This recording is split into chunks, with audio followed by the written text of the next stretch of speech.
name is Leon Sanchez. Today we're going to talk about developing a publishing strategy for operations research. If you actively work in emergency department operations, whether as an ED director or an associate director or in any other role where you have administrative responsibilities, you probably already know that work will expand to fill all available time that you have. And whatever you have to do now immediately will overwhelm all your future plans because you spend a lot of your time just putting out fires. When we talk about academics, a big part of that is deciding how you get academically promoted at your institution. There are multiple elements to promotion. Publications are only part of it. Lectures, both within and outside of the institution.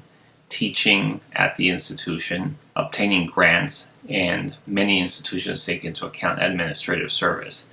The administrative service part you probably have taken care of by just working in ED operations. But you should find out what is valued at your institution so you can decide where to allocate your limited time to maximize the benefit of that time. You also need to be honest with yourself about what your goals are. In terms of academics, are you trying to do the bare minimum to not get fired, or are you interested in the other end of the equation, in becoming full professor and getting NIH-funded research? There is no right answer to this question. Every person has a different set of priorities. But knowing your priorities and knowing what you want to invest your time in is essential for you to be able to have a coherent plan going forward. When we talk about publications, which are for the most part a very big portion of your academic portfolio and what makes you promotable to the next academic rank, original research tends to be valued the most.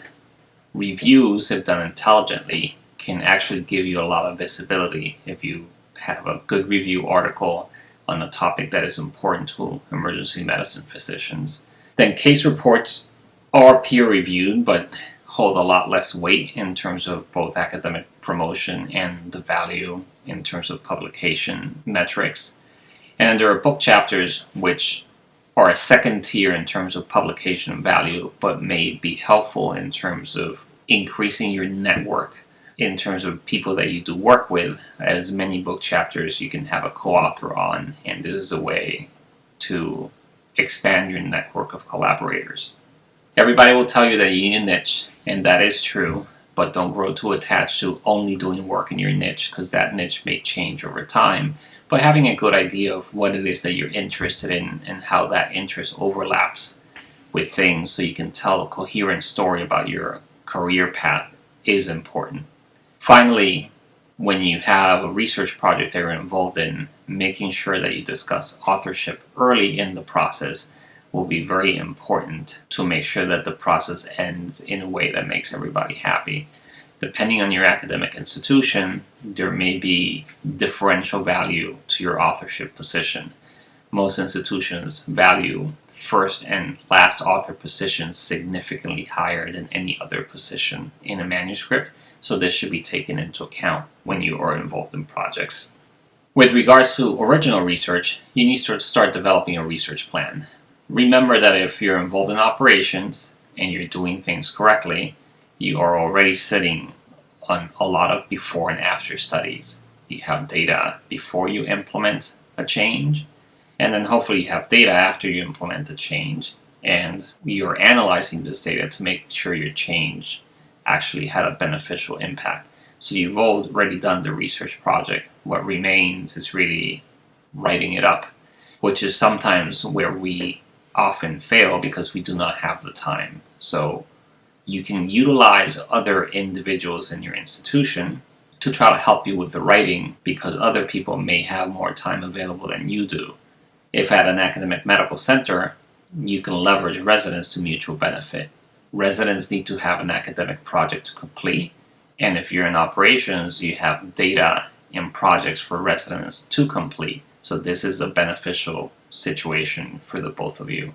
Leverage some of that research into abstract presentations, international conferences. If you can get a resident to go to an international conference, that is great motivation to help them finish a project together with you.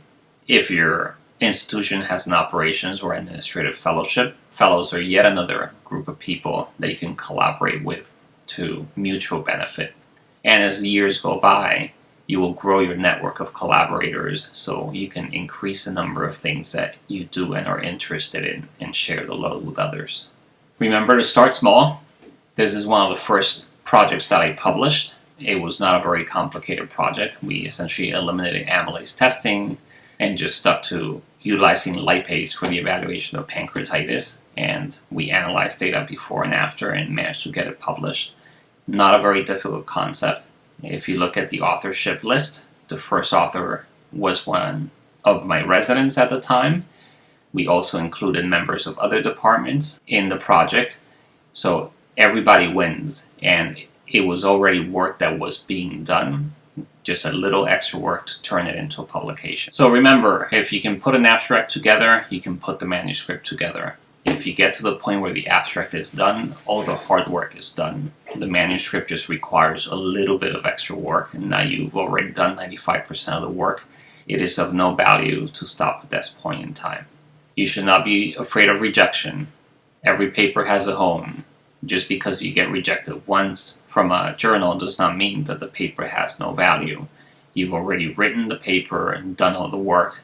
It is only a good thing to submit it again to a different publication for consideration. If you're writing a review, I would recommend you consider reaching out to a specific journal before embarking on a review. Reviews are a lot of work. They can give you a lot of visibility, but it is better to have some expression of interest from a journal before you embark on that amount of work. Over time, you should be growing a network of collaborators. Look for people that have overlapping interests, both clinical research interests as well as life goals. If you're just trying to publish the minimum possible to not get fired, collaborating with somebody that's trying to get NIH funding may lead to disappointment on both sides. Remember that people in different stages of their careers may have different needs, and they may make great collaborators because of this. The most important thing about picking collaborators, I would say, is pick people you like that play well in the sandbox and have either similar career goals or different goals that are complementary. The other thing to do is leverage your studies in multiple ways to improve your academic visibility. If you have a theme in the projects that you do, then you can turn some of these things into both local talks and grand rounds, and maybe even CME conferences. This will all help you build an area of expertise and help you build a national reputation. If the bulk of the research that you do is not on a specific clinical problem, consider also building an area of clinical expertise on a clinical problem, as this will give you the opportunity of doing lectures that many residencies may welcome. Speaking specifically about my experience, I did a number of different things. Most of my initial academic work was on project development in Italy. But after I transitioned to operations, I held a number of roles, and I utilized some of the projects that I did in some of those roles to try to generate publications.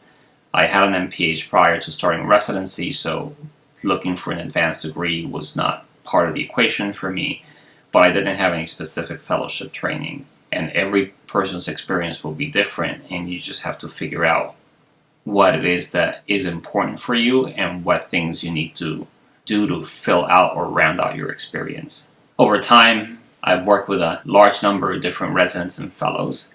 As I've advanced in my career, I managed to have enough of a team where I was able to designate a single individual as the person that would lead some of the operations research, and this person had no direct administrative responsibilities for the most part, so he has more free time to dedicate to the actual completion of research projects.